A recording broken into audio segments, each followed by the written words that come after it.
Oh, Jeff, this is freaky. Yeah, it is. I mean, it's like some kind of strange ritual going on here. Yeah, there's robed figures holding torches, some strange stone monuments over there. Are we sure we're in Connecticut and not some ancient site in Europe? No, I can see the confusion, Ray. This monument is a replica of England's most famous ancient site.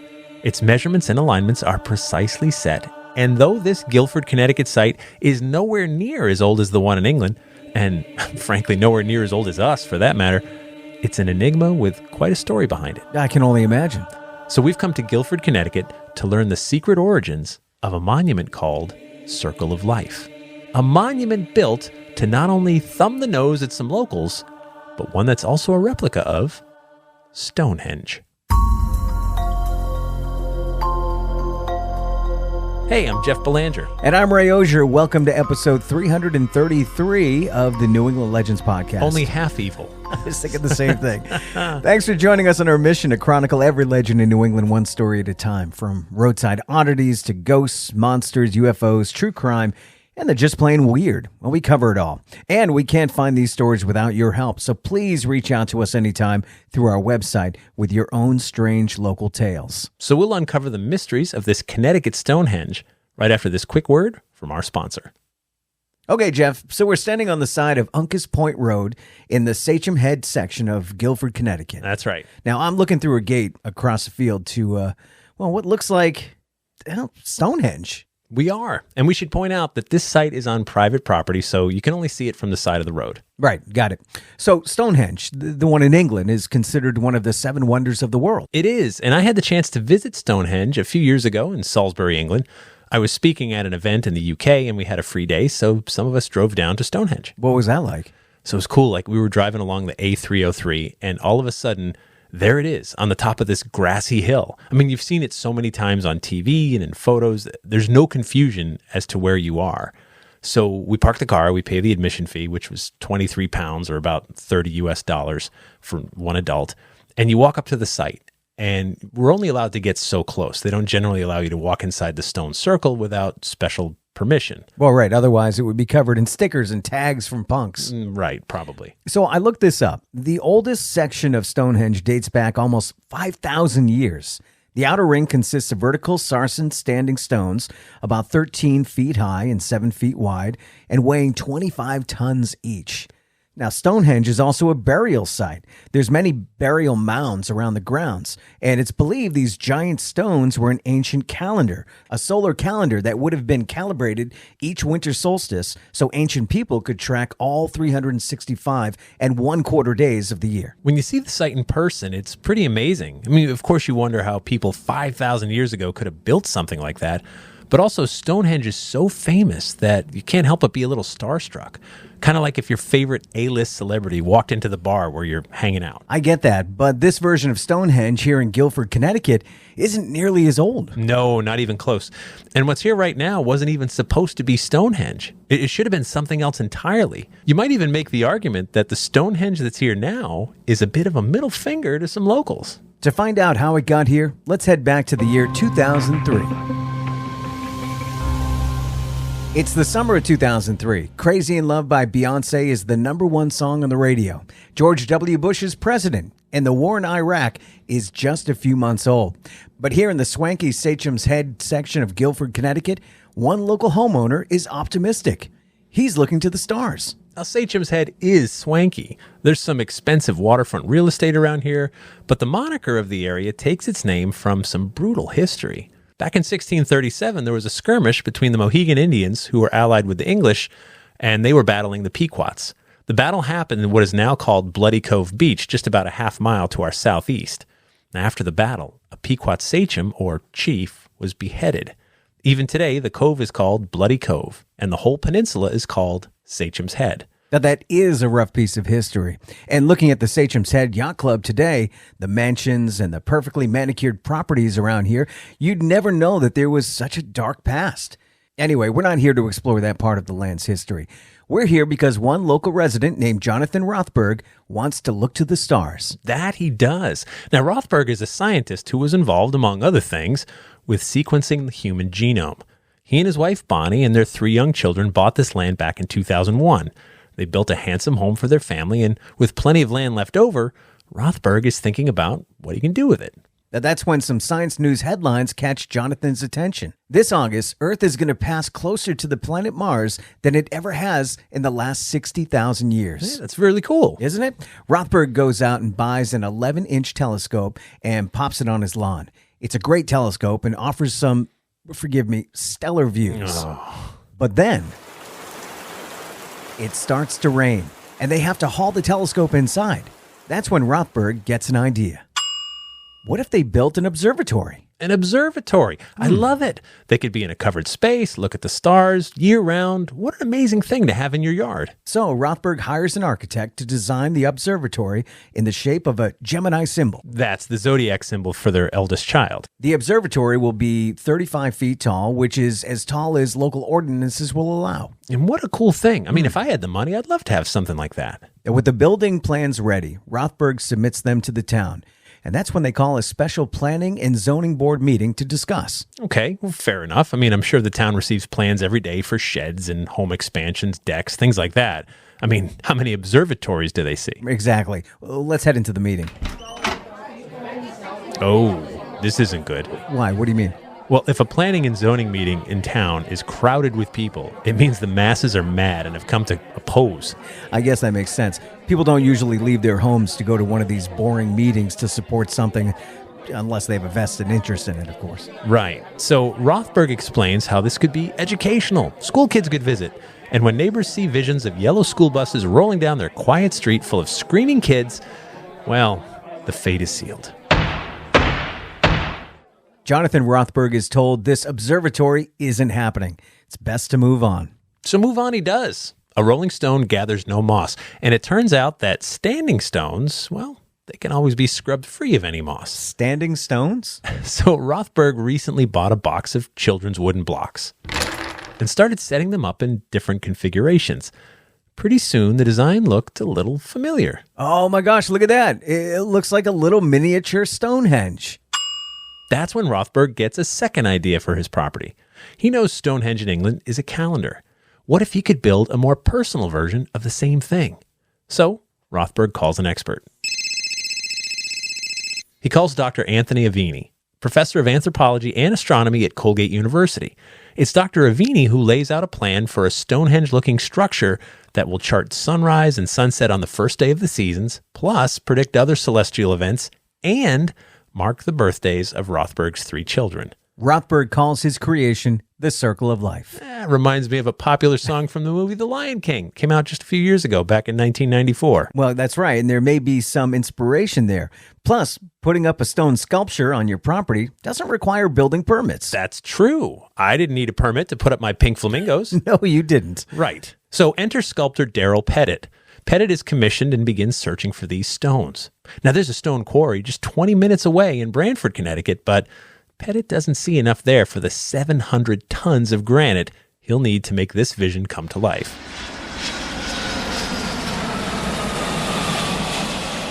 It's early 2004 when Pettit and his crew arrive in a massive stone quarry near Larvik, Norway. For 3 months, the crew chisel and cut, grind, and polish massive stone slabs, each roughly 6 by 13 feet. Now, when the stones are finished, they're wrapped in carpet to protect them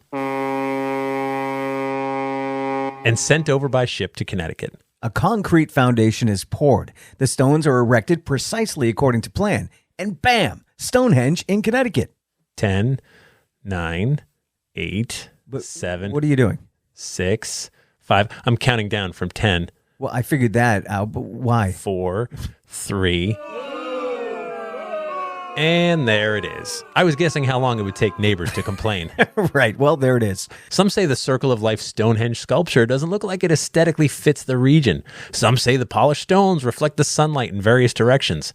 Others complain it was put up without any sort of permit. To which Rothberg replies that it's a piece of art, a sculpture. He doesn't need a permit to put this art on his property.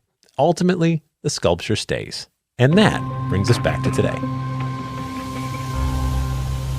Now, as we mentioned in the beginning, this sculpture is on private property, and you can only look from the street. and not all that clearly either because it's a large property. Which makes me wonder why neighbors have a problem with it to begin with. But I guess people will complain about anything. Yeah, that they will. Rothberg told his construction team he wants the stones to last 10,000 years. The way they were built, they certainly could, though the senior engineer whose firm designed the concrete mix for the foundation believes that with rising sea levels, the site will likely be underwater in less than a century. But what a century it will have, right? A century of people talking about it. Now imagine if 5,000 years from now, we've mostly wiped ourselves out, and some group of human survivors come along, and they discover this mysterious place.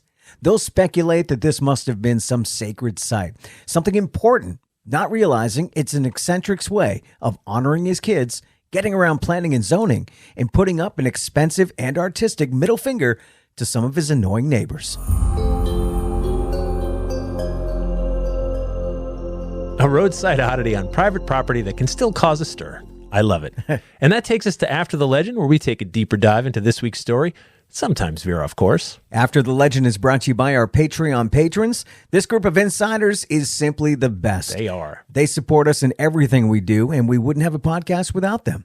We need more people like them. They help with our hosting costs, production, travel, marketing, and everything else it takes to bring you 2 episodes each week. It's only $3 per month, but for that, our patrons get early ad-free access to new episodes, plus bonus episodes and content that no one else gets to hear.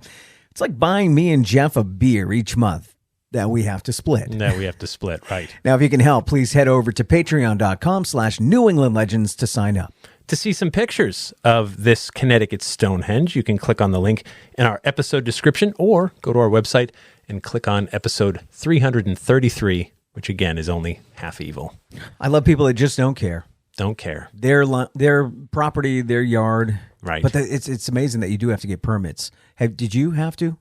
For my pink flamingos? Yeah. No. For other things, have you ever had yes. to? Oh, I don't sure. want to specifically Absolutely. say things. No, yeah. But... No, I rebuilt my deck. Right. And that needed a permit. Okay. And yeah, I mean, of course. And the building inspector comes along and takes a look at it to make sure. And I understand, right? Because if I sell the house and I just put up some shoddy deck and someone gets hurt, well, if the town inspected it, it should be up to some standards. You're making me feel bad now about the stuff I didn't get permits for. Well, you know. I'm a risk taker. I don't think outhouses need a permit. But no, but of course. So I do understand it. And I understand if you're going to be, there's got to be some rules. Otherwise, when you buy a house, you don't expect, for example, your neighborhood is not zoned for commercial. You don't expect neon signs across the street and people to say, I'm going to just turn my house into a bar. Right. Right? Like, you didn't sign up for that. You got me thinking now. Now Ray's like, neon, and I could sell, okay. Yeah. I don't have to have the neon. It'll be like a speakeasy. Right, yeah. So, secret knock and everything. I think we call that a party, but whatever. A party with a cover charge. Yeah, of course, like I understand to some degree that, you can't do whatever you want, or you have to buy property. If you want to put up a bar, you have to buy commercial property, right? Yeah. Like these are the rules. And town ordinances are town ordinances. If 35 feet tall is as big as you can put something on your property, then go live somewhere else if you can't live with that. Or, run for office and try to change it. We've talked about this. So everybody gets so riled up about national politics. Yeah. Your local town politics affect your day-to-day life so much more. Sure. You know who always runs for planning and zoning? Who? Someone who wants something done to benefit themselves, right? Yeah. So you only need sometimes dozens of votes is enough if you live in a small town. Right. So you get your drinking buddies together.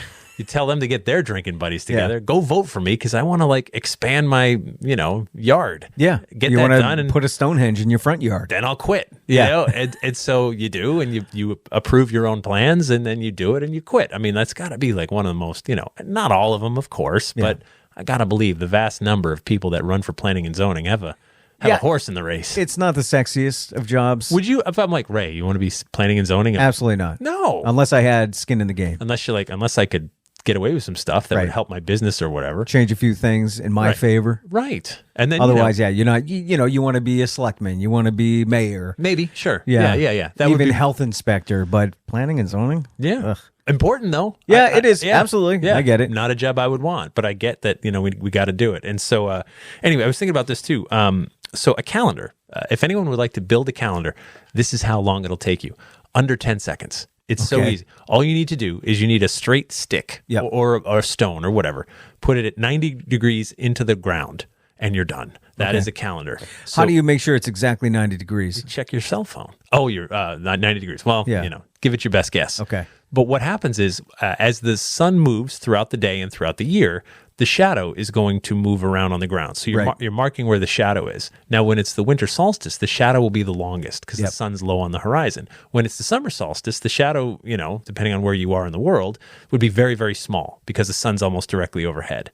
So that literally can become a calendar. You can say, well, when the shadow touches that rock, it's Ray's birthday. Yeah. Right? When the shadow touches this rock, it's, Halloween.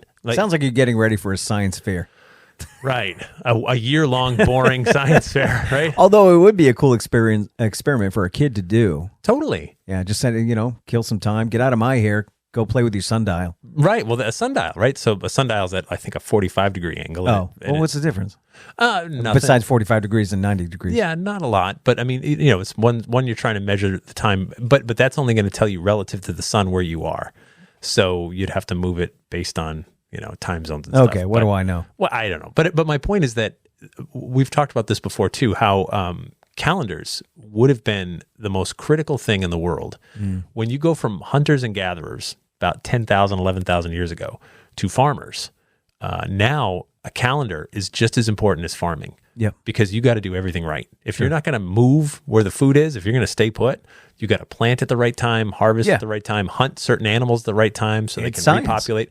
Totally. Yeah. And so your calendar, you're gonna make intricate calendars that say, okay, when the sun sets between these two stones from this vantage point, we have to plant. Yep. Right? We harvest when it sets over here or rises over there, whatever, right? You figure that out and you fine tune it year after year, season after season, generation after generation, and that site would become sacred because like if you've ever planted tomatoes in your yard, sometimes you do everything right and something goes wrong. Sure. Right? Like there's a drought, there's a blight, some parasite gets into your tomatoes and they're all dead. Yeah.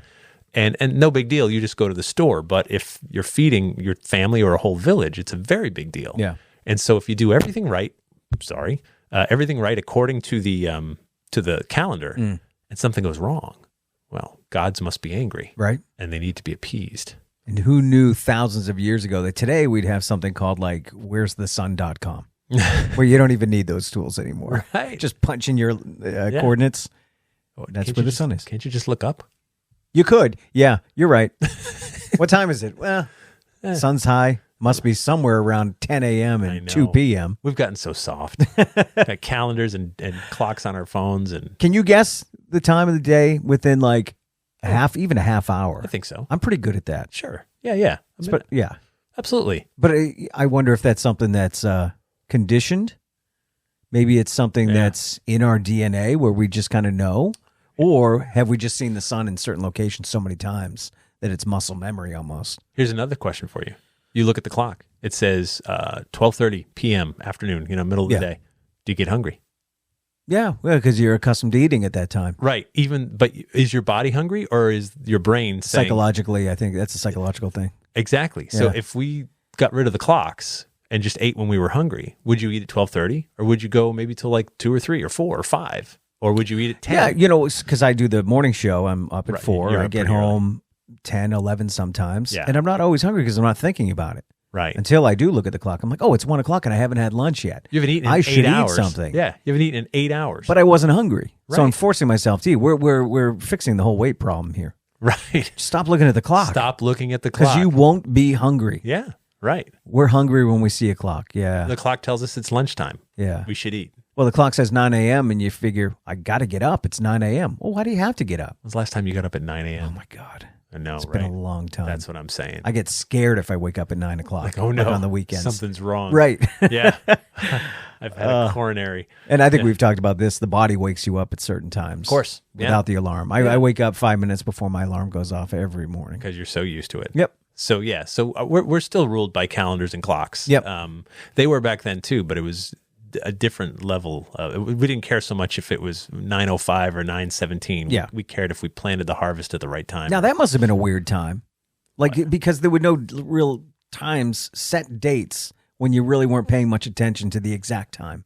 It was nobody was saying, let's meet down at the field at 5 p.m. Well, right. Yeah. Let's meet down the field when the shadow is 90 degrees south. Yeah. That's how you told time. That's how you made plans. Yeah. That's right. Yeah. That's weird. I know it's so foreign to us because everything is so specific. Yeah. But yeah, there was a time where it was like, oh no, we're in the planting season. Yep. So we farm. That's what we're doing right now. And Yeah, then- you didn't have a calendar. You went out with your stick and you kind of drew in the sand where on that sundial, Yeah. you were supposed to be, what you were supposed to do. Yeah. Once the shadow hits that, it's Right. it's dinner. Yeah. Text me. Just text me when it's dinner. Because I don't have a clock. Yeah, that's yelling out the window. Oh, right. Yeah. That's Texting back then. ringing that triangle bell. Ding, ding, ding, ding, The ding, original text. The original text. Like, oh, sounds like dinner time.